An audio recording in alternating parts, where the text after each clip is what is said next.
the approach that has become mainstream, the one that certainly we would adopt here, is that Islamic psychology is the psychology which is based on an Islamic paradigm. So we understand paradigm as, from the original Greek, motif, or a sort of repeated pattern in a carpet, something that, you know, the colors might change, the material might change, but you can recognize the same basic pattern in it.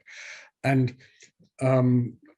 this is a sort of almost the root meaning of the word paradigm. So when we say Islamic psychology is based on Islamic paradigms, we're taking these basic motifs, you know, like the importance of fitra, that runs through everything, and we stand on this. We start with this, and we develop the psychology around these paradigms.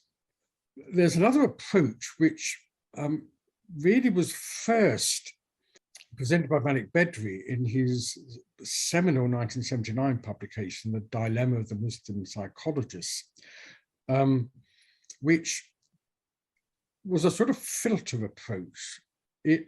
He starts with an Islamic position and then looks at the Western psychology coming into particularly the Arab world at the time, and he measures it against that Islamic paradigm, and he filters out or argues that a good deal of Western psychology needs to be filtered out because it is not compatible with the Islamic paradigm. But he doesn't, in a way, then say, so what is the Islamic paradigm? What would the psychology look like that's based on it?